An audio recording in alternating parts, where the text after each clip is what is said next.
going on? This is your man, Big Stu, Scott Stewart, or Professor Stewart, depending on how you know me. And we are back for another episode of Dope People.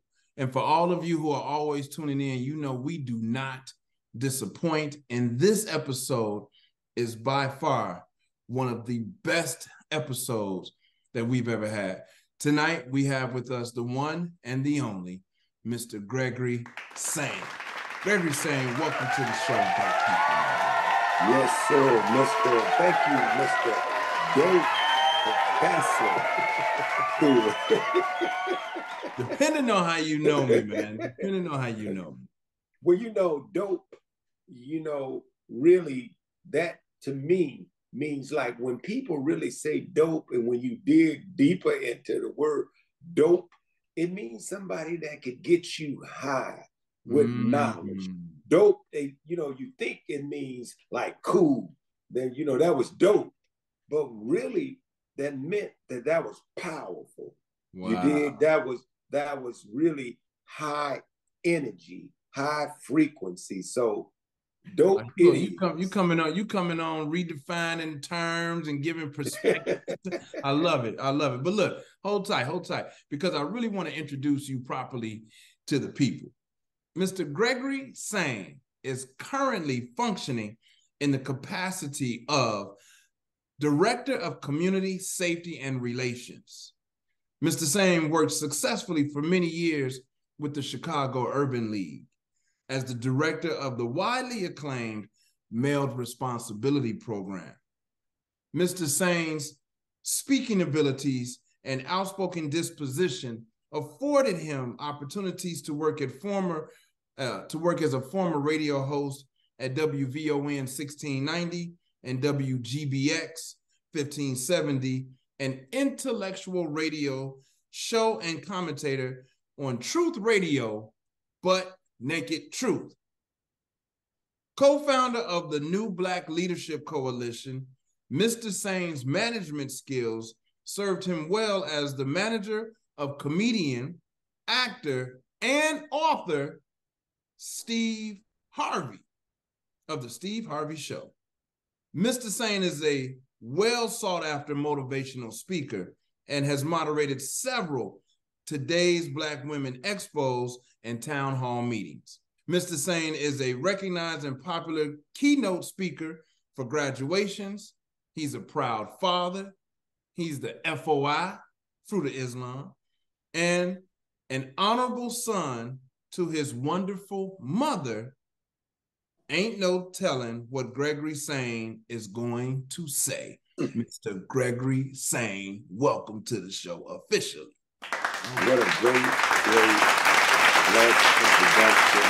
And I would add to that, Gregory Sain, humbly from Greenville, Mississippi, grew up in the Robert Taylor home, Chicago, the largest housing projects at that time in America, 4848, and attended the same high school that the great Harold Washington, Kevin Porter, Maurice Cheeks. I mean, the list go on and on and on. Matter of fact, someone else was just saying, I didn't know this particular songwriter, and singer attended DuSable. There's so many, I couldn't even, I wouldn't know where to start. But man, thank you so much for being on this show right here, man. Man, it's an honor and it's a pleasure to have you on. Now, we ran through your resume. You added a little sauce on top of that, giving us that background about where you're from. And we're going to dig into that a little bit. But let's get to know you beyond the resume a little bit. And here on Dope People, to warm the people up, to break the ice, we do our version of this or that. Are you familiar with this or that? Not really, but it sounds good. I remember is it this or that? It was a rap song. So what I'm going to do, I'm going to give you two options. It's kind of rapid fire, but not too much. No pressure, no stress. And you have to decide, is it this or that? So for example, talk or listen? Listen. Okay, that's how the game goes. So we're going to do that a few rounds and let the people know you in a psychoanalytical manner. Is that all right with you, Mr. Sain? Oh, absolutely. All right, here we go. Here we go. Write like with a pen and paper or text? Right. Okay. For Markers sure. or crayons? Crayons. Hard shell or soft shell tacos? Soft shell. Reading or writing? Reading. Cookies or cake? Cookies. Pancakes or waffles? I broke the rules. No. Pancakes or waffles? Pancakes. Libraries or museums? Museums. Love or money? Love. Fire or ice? Fire next time. Reading or listening to music? Listening to music. Nights on the town or nights on the couch? Nights on the couch. Breakfast or dinner? Dinner. Alaska or Hawaii? Hawaii. We got a few more. Because you doing good, brother. You doing good. Just a few more. Freedom or hope? Freedom. Family or friends? Family. Sand or snow? Sand. Teachers or parents? Parents. Parents or principals? Parents. PWI or HBCU? HBCU. Welcome to the show, brother.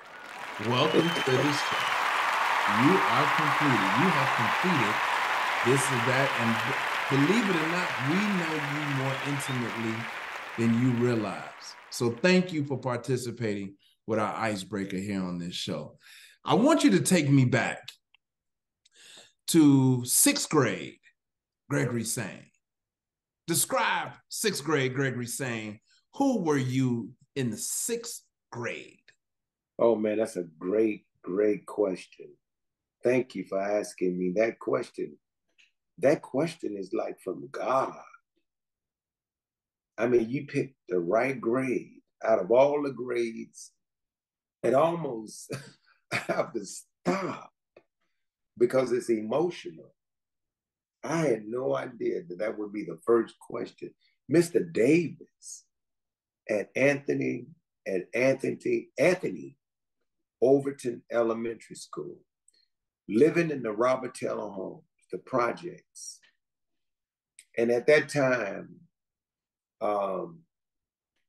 in 6th grade, Gregory Sain was this young man that was surrounded or being nurtured by some incredible teachers, some human beings that loved us, cared, but did not take any prisoners.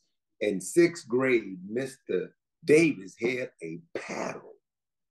That's the only time that I remember getting the paddle from Mr. Davis. What a blessed man. And in the 6th grade is where I was introduced to bullies. Well, everybody have bullies or something. Well, I had one in 6th grade. And I used to look out the window in 6th grade before it was time for the bell to ring, Brother Stu. And I would look out the window and see if I could see her. Did you say her? Rose. Rose was your bully? Oh, wow. Rose, the plot twist, y'all. Rose was your brother. Rose is responsible for my world-class track running. Rose helped me get a scholarship to Drake University to be the anchor man at the Drake Relays for Drake University. Rose. Thank you, Rose. No, sixth grade. Thank you, Rose. But the sixth grade was a very pivotal point in my life. And because after sixth grade, I went on to seventh and eighth grade. They called it upper grade centers in Chicago. But sixth grade, I was at home, you know, with chores and mom in the projects, listening to music, even my own father music. Daddy, a great saxophonist, the one and only Mr. Oliver Sain, who produced so many great artists from Fontella Bass to Phil Perry to Shirley Brown, Woman to Woman, Rescue Me, and even helped Robbie Montgomery, who owned Sugar. What was that? That restaurant is Sugar Sweet or Sugar Pie or something in St. Louis. That restaurant, Sweetie Pie. Sweetie Pie. Sweetie Pies, yeah. That the Ikettes became Daddy's group, the Olivettes, and Daddy took care Robbie Montgomery, the owner of that restaurant, and they became the Olivettes. Dad and Ike was boys. But anyway, that's a whole nother conversation. But sixth grade was a great time in my life for me, man. All of my buddies, some of them right today, we best of friends from the sixth grade. That's where it started in the projects for me, right there in the sixth grade. What kind of grades? What was your report card like? I told you Mr. Davis had me on the wall, right? Yes. No, hold on. Look, I'll put it like this. My family found a report card in the back of a shack in Mississippi, and it almost read like the same report card in sixth grade. And the teacher was saying, like the teacher said in sixth grade, Gregory's doing pretty good. He's progressing on this, progressing on that, etc. But he talks entirely too much. So I was a jokester. I was a comedian. I had this sense of humor that actually helped me to win the best sense of humor in high school. So my grades was okay, but I could have done much better. And it was really interesting. I was one of those young men, when you had to line up and compete against the girls, spelling and doing math, they line you up in a row. And I was the one that, if I was lined up with the wrong girl, I would have to use the washroom or something. I would have to step out the room so the line order could change, because there was no way I could compete with that girl. So, but I think overall, I did okay. And I could have done better. Okay. I hear you talk about your mom. You mentioned your dad. Are you the only child, or where did you? No, six. I have you the baby boy. 5. Yeah. I'm in the middle. And I have 6 of the most amazing brothers and sisters. I would not be where I'm at and talking to you right now, honestly, if it were not for them. Wow. Especially my sisters, my brother, Reynard and Nate, and my sisters, Neva, Vanessa, and Harriet. I have 3 of the most incredible sisters on the planet, brother. And when I tell you, one of them is a doctor, but not because of the titles or credentials, but they are some of the most amazing human beings. I have 3 of the most amazing sisters that ever lived on the planet. And I'm serious. I would not be where I'm at today without them. Yeah. And as with all of the forces and stuff that go on in this world, I know that if I fall short and if I fall down, it would be because of them that I get back up again. My sisters. And my brother Nate, you know, a very conscious brother from the Robert Taylor, from Cornell in Ithaca, New York, to University of San Francisco Law School. We talking about people from the projects. That's why resiliency is a big deal for me right now. It's one of the latest things that I've accomplished is becoming a certified trauma and resiliency life coach. I just earned that a few weeks ago through the Arizona Institute of Trauma and Resiliency. Wow. I was part of a cohort. So, but man, thank you for asking that question, because it's really good to bear witness to a divine family. You know, thank you for being so open. Now, this platform, the reason I created Dope People, I'm an educator. I'm a business guy who fell into education more than 20 years ago. And I've run across just some amazing educators. And so there are a lot of educators, and I'm talking, I only talk to people who are at the top of their game in the field of education in some capacity. And I'm talking about superintendents, principals, high level, international, domestic, right? When did you know that you were going to be in education? Because see, here's you in your title, you're currently serving as the director of, let me get it. You're currently serving as the director of community safety and relations. Now, that's for Chicago Public Schools. Is that correct? Yeah. And so I've been in many other capacities for the district. But I started off, and you had mentioned it when you were reading about the Chicago Urban League. And so when I left Independence Bank of Chicago and got a job through the Urban League, I was over the Urban League's mayoral responsibility program. So once I got inside of the schools and they really saw me in action talking to the young men, they offered me, many of the principals, like, man, we need you in our school to deal with climate and culture. And because we need some strong Black men in here to talk to the young men. And the young men who maybe they had fathers at home, maybe they didn't. But the value that I brought inside of the school was to help with discipline. But my discipline was really love. Love, love, love, love, love, love, love, love. Was it tough love? It was real love.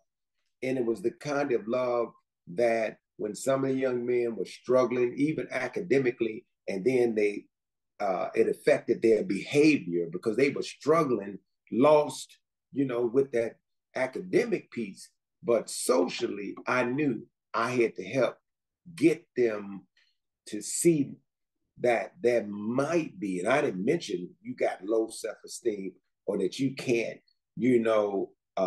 bring about conflict with resolution and you need to become a better decision maker. But I knew that from my experiences in the 6th grade, 5th grade, and other grades, I had something to offer them because I could relate to the social piece. I could relate to the behavioral piece. So I didn't know that I would end up working for the school system. That was not in my cards. I mean, but it's in the cards, but it was not something that I thought that's where I would be. And I mean, it's really interesting. And every time I go on the stage and speak at a graduation, I spoke at a graduation at the first school I attended, Hendricks Elementary School. And I was there at the church, at Fellowship Church, at their graduation. I speak at about, for the last 20 years or longer, 4 or 5 graduations a year. And I swear to God, I say the same thing to them. Ain't no way under the sun that I thought I would be the commencement speaker at a graduation. You got to be kidding. And every year I do it, I be going, Lord, have mercy. How the heck does that? You know how you read the books of most likely to succeed and who's who and what you're going to do?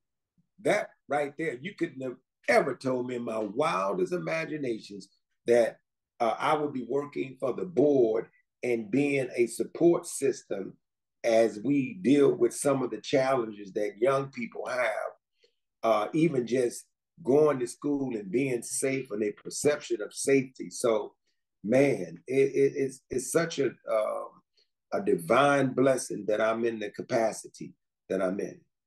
You know, and that's absolutely phenomenal. I've seen you at work, and I've had the pleasure of being able to even share a stage with you, well, quite recently. But I've seen you at work firsthand. I was working at Small School of Entrepreneurship at South Shore under the guidance of Mr. Bill Gerstein. Oh, yeah. That's where we first came into contact. That's right.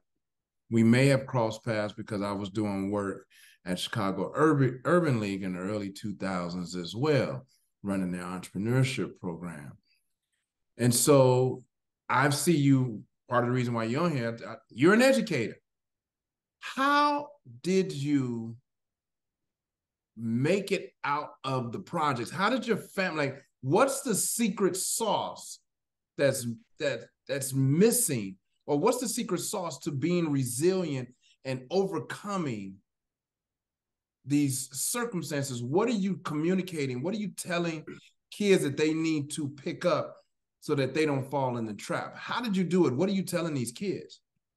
Man, when I think about white supremacy in Mississippi and white supremacy in Chicago, when I think about the world, and it's still a racist society that we live in, I knew then that if Granny and Granddad and my aunts and mom and all of them, if they could survive through that kind of world and still have dignity and still have self-pride and did not hate themselves, then I knew that I was really being nurtured by folks who were and still are, and some of them are not here, but resilient. So what really inspired me growing up in the projects, honestly, brother, was that foundation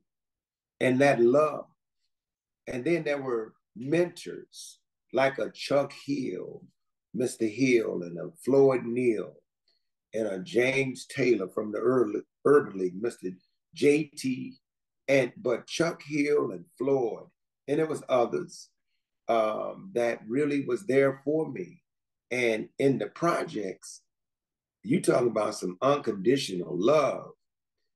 It was right there, man. I have never met more amazing people than I met in the Robert Taylor homes. I mean, living in 4848. So all of that is really part of my journey, and gave me the fight in me, gave me the inspiration. Growing up, I never thought that we were poor. You couldn't have told me we was poor living in the Jets. And I'm sure other people have said the same thing. We ate every day. We felt good. We had heat. We had some good heat now in the projects. Now, we might have suffered in the summer because you couldn't put no air conditioners in there. But honestly, even people like Bill Gerstein, my Jewish friend, come on, brother Bill Gerstein, Mr. G. Mr. G. What a beautiful brother. Bill is a great man. And then, with Bill, I don't sugarcoat anything with Bill. I don't scratch where I'm not itching. I call a spade a spade. But because of his act of service and being a good human being, I don't see Bill's so-called ethnicity or so-called religion or color. None of that foolishness. I see his act of service and respect for Black folks. So, and Bill is just a great individual. This ain't about Bill, but I say that because it's so many individuals who have been inspiring for me. And so it's all good, man, in the hood, where I come from. And it's really been in the Black Panthers. The Black Panthers, man, They fed us breakfast. When mom was short, I went right over there to the church, Fred Hampton, and they gave us some breakfast. And then Fred and them, the real interesting thing was they was like, after they gave you breakfast, they was like, and brother, make sure if you see women with bags, etc., you go and pick up those bags and you carry those bags and you walk them across the street and etc. Man, they were from God. Those guys were absolutely some divine individuals. So it's so many people, man. And it's so many I haven't even named that those teachers over at DuSable and coaches and etc. I have to give all of them, man, credit for making and helping me become the man that I am today. When did you become comfortable in your genius, brother? When did you know you had something special that was head and shoulders above the rest? Well, you know, I was in junior college at Black Hawk Junior College, and I used to play ping pong with some of the counselors, and then they had approached me about becoming a peer counselor. I didn't know what that was, and they said, no, you would help students, you know, decide a schedule and this, and they asked me a question very similar to yours, and they said, you know, they knew about some of the challenges growing up in the poor Black communities. And they said, how did you escape or something to that degree? I said, Then I realized they were talking about the prison bars mentally. And so I realized it was something different because my response to them was, you could live in the so-called ghetto, but it don't have to live in you. And I realized coming from the South with that foundation that I had something very special from Granny, from Granddaddy, and from Mom, and from my family, and my big, you know, and grown cousins. So that let me know. I mean, it let me know right away, rather, that I was becoming to realize people was like, hey, won't you speak here? Won't you speak there? I never looked at that in any way but saying, okay. But I kept doing it, you know, from school to school to school to school. I mean, I went all over. And I'm still realizing it, but I've had some really deep conversations with I think one of the greatest men in the world, one of them. I mean, you know, we're working with Dick Gregory and driving Kwame Ture around, formerly known as Stokely Carmichael. And man, you get to drive Stokely Carmichael around. And one morning I drove Minister Farrakhan to the airport. And Dick Gregory hung out with Dick and actually was moderating after Hurricane Katrina a panel that Dick was on. But you know, Dick Gregory was on the panel. I had to tell the audience, let me just tell you all something. I know you all gonna probably criticize me about being a moderator and I'm allowing one panelist to do all the talking and I'm not giving the rest of them. I said, you interrupt Dick Gregory if you want to, not me. Yes, indeed. You know, and then just being, you know, on the stage with Dr. Francis Quest Wellson, and man, you know, I say all of that to say, I'm still realizing, because in my humble, honestly, in my humble response to that is that all my life, there's no big eyes and little U's. I mean, we equal, and I just bring what I bring to the table, to the party, to the discussion or whatever it is with open arms. And I'm always there to just try to help add value to it. So that's me. Well, let's get into the meat and potatoes of this conversation. This conversation is centered around 3 essential questions. There's a lot of stuff happening in Chicago. I'm born and raised in this town, and you know, it's different than, and maybe I'm the only one that's changed as I've aged and matured over the years, but it seems to be a little different what, particularly from an educational perspective, what concerns you the most about our public education system? Not just in Chicago, but Chicago, I believe, is a dichotomy of what's happening around the country. I could even possibly argue for globally, but let's stick with domestically for sure. What's your greatest concern for today's public education? Too many white teachers teaching our babies. Not enough Black men in the school system. That is the number one concern. Not enough Black men. Way too many white people teaching our children. And I don't mean that in any racist way, but they don't understand us, our culture. And to be very honest, some of them don't want to understand it. And, you know, if you don't love the people, you can't serve the people, as far as I'm concerned. Now, I get it. If you got discipline and you just focus on teaching them math or whatever it is. But I think for me, the number one issue is the lack of Black male presence in the school, principals, teachers, and other positions. So that's a huge piece for me. Yeah, the missing Black man. That's big. And that opens up a whole can of worms, but I'm gonna stay focused right now. I know you. Whole conversation. Boy. That's another topic for another day, seriously. But my second question, my follow-up question, and again, 3 essential questions. Question number 2 is, what most excites you about today's public education? What do you like most? What puts a smile on your face about today's public education?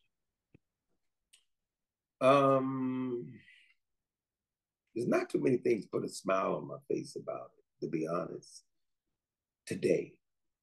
But I think the number one thing right now to put a smile is I see those safe passage people that are out there doing community work and training those individuals to build positive and effective relationships with our children.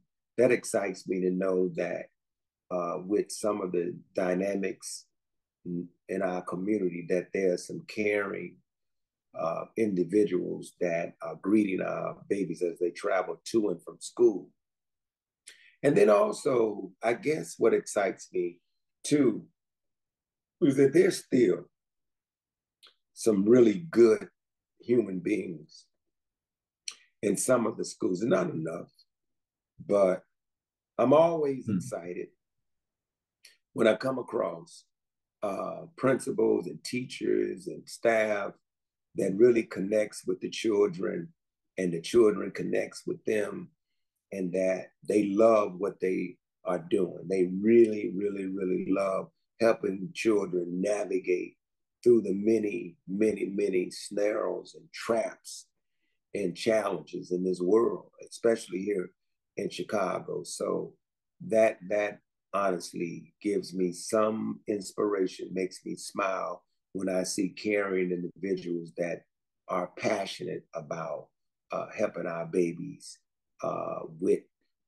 learning. That's phenomenal.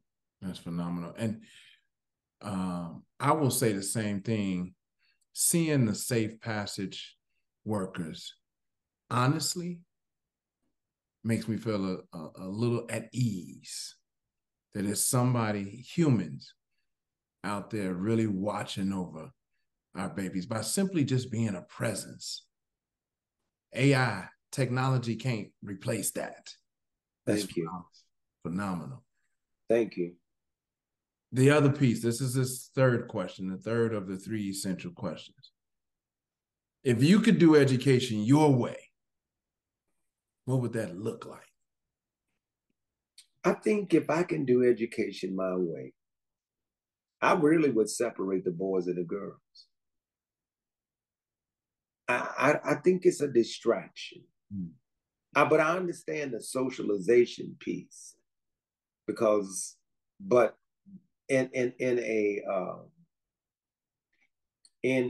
a ideal world where that interaction, they got that at some point, the boys and the girls, when they, you know, because they have to learn how to interact with each other. That interaction is critical. But for me, I would have more institutions where you had strong Black men teaching boys about manhood. They get to learn math. They get to learn, you dig, science. They get to learn all of the essential things that they, you know, the technological piece, you know, even the STEM piece, but they would know manhood.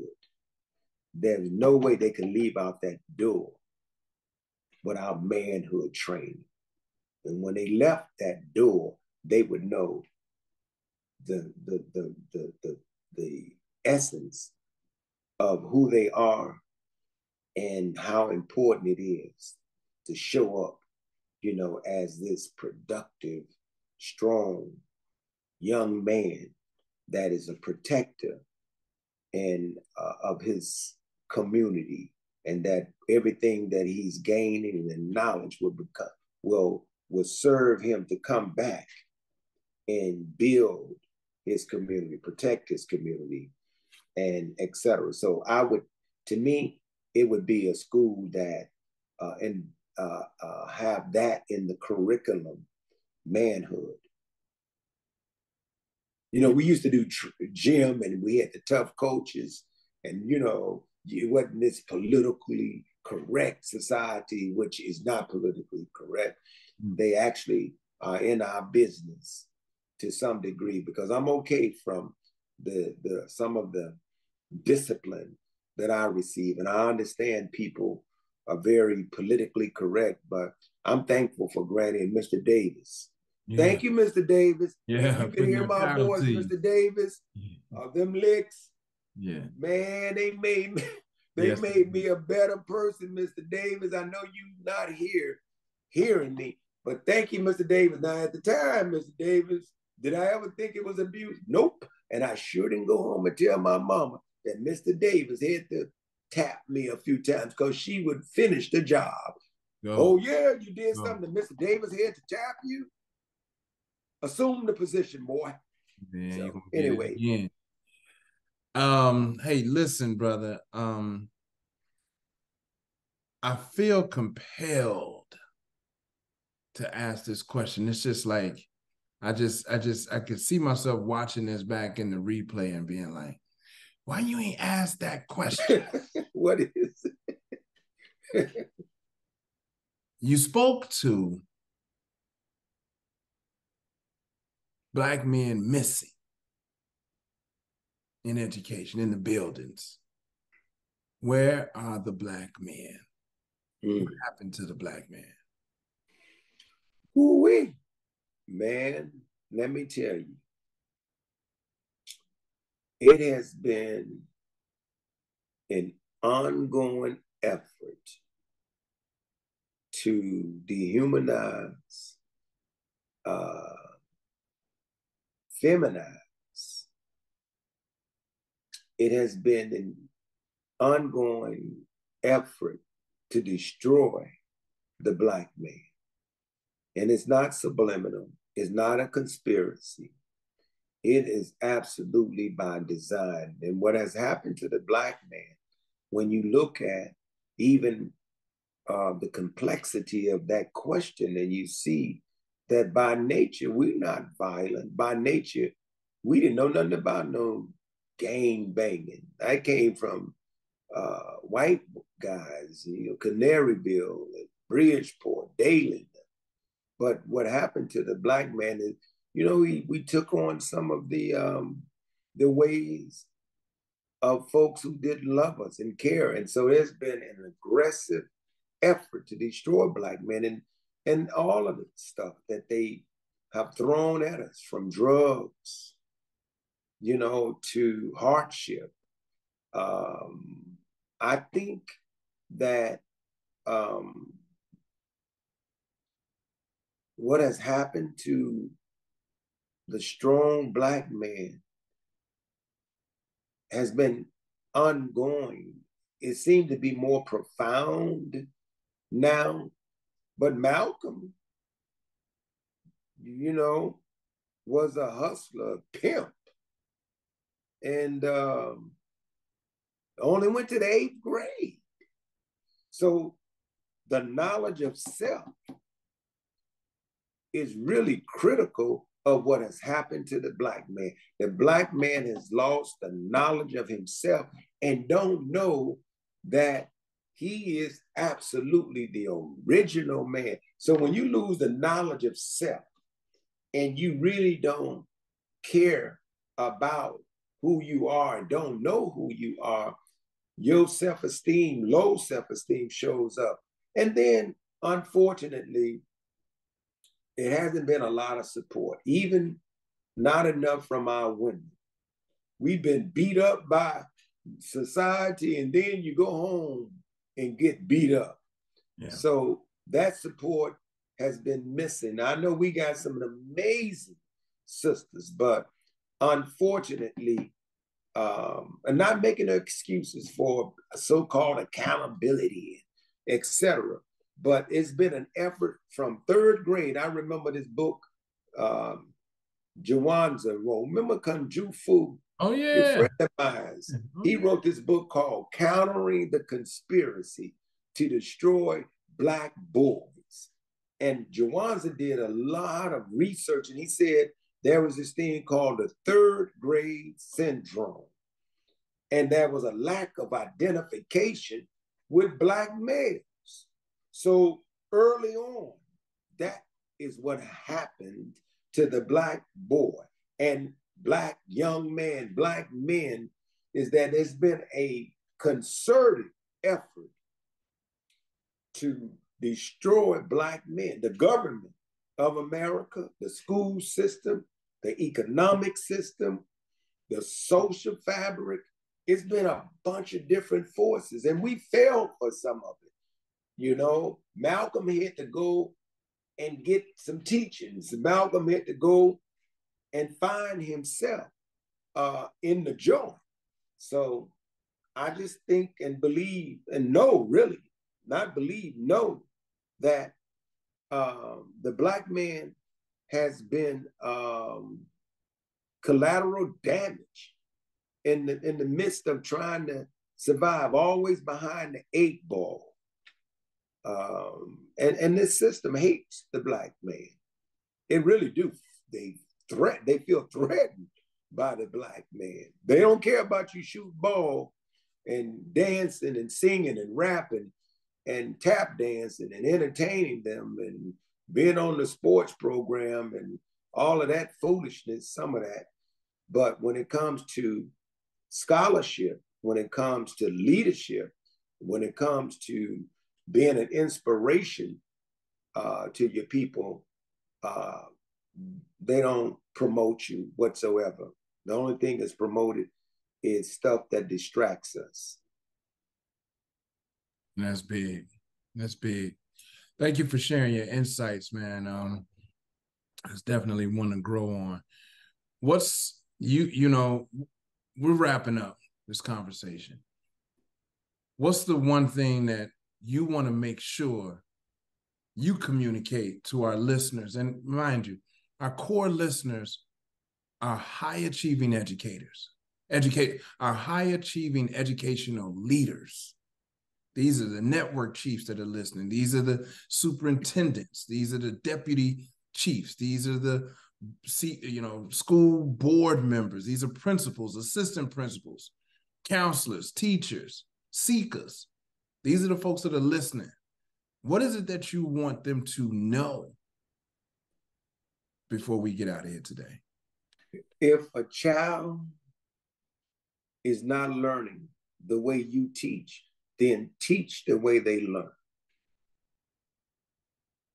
Do you need me to say that again, Mr. Principal, teacher, assistant principal? If a child is not learning the way you teach, then teach the way they learn.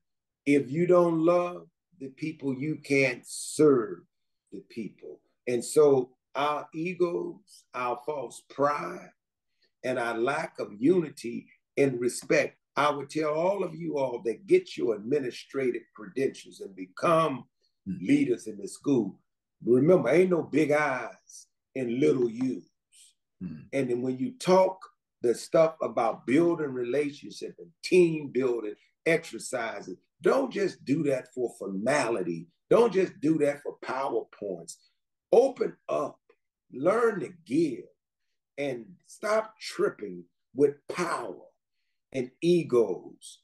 And you would see that people will not sabotage you, undermine you, and folks will work even harder when we all work as a collective, and ain't no big I's and little U. And I would tell you this, build better, sincere relationships with the students and the parents, and get to know your community better. And just don't say it as a talking point, because you got to put that in your PowerPoint, but learn to live that and be that. And I believe that you would all be successful. Don't get the credentials because you want to make more money and you don't want to take on all of that that comes with being in charge, the leader, and learn how to delegate. That means trust and share power. Delegation only means to share power. And some of you all, make sure you got people in your building. Not only can you trust, but people that you give an opportunity to shine like you. Well stated, brother. Well said. I want to thank you for joining us on the show today. If somebody wants to book you, they want to bring you out, they want to hire you to be their commencement speaker, where can they pay me what y'all pay Dave Chappelle, Steve Harvey? Because you deserve it, bro. You deserve it. Brother, They're making you laugh. You touching the souls out here. Right. Lives, and man. these people just making them laugh, and they all in line. Let me get your autograph. That's they don't right. even want an autograph. But anyway, if someone wanted to reach me, they can reach me. I give them my phone number. FBI, I got it. All them, they have it. 630-330-2641. And then it's speakgregory@gmail.com. Speakgregory@gmail.com or 630-330-2641. I would love to come by and speak to the students, speak to your staff, speak to the whoever. When I go in buildings, I say, hey, where's the custodian workers? Where's the lunchroom lady? Where's the crossing guard? Where's the safe passage person? I believe that when you say that you are in charge, make sure that everybody is part of the vision, part of the mission, and treated as family, period. Facts, that part. Mm-hmm. Brother Gregory Sain, man, it is an honor and a pleasure to have you in this conversation, in this dialogue. You're a man's man. You are a leader. You are a phenomenal brother. I'm glad to have you in my network. I'm glad that you would give up your time to be with us today, be with me today, be with us today. I want to thank you. And to all of you who are listening, you already know what it is. Oh, I almost forgot. Mr. Sain, you didn't need this. You don't need this from me. And you had to have it before you came here. But you are officially dope stamped. Oh my God, I am honored. I am blessed, man, to be part of a dope stamp. And you know what? Dope stamp, brother. Man, but you had to be there. I didn't give it to you. That was a prerequisite to be here. We just making it official. We want you to know that you know. We want to make sure you know. Let me just tell you something. Hey, man, my children would love the fact that their father is dope. So if y'all listen to my children, if y'all listen to this, your daddy dope. So that ain't cap. There ain't no cap. I don't want y'all doxing me. No. And this ain't to gaslight you. Anyway, brother, thank you. You already know what it is. Tune in next time. To everybody all over the world that's tapped in, thank you so much. Until next time, peace. Peace and love.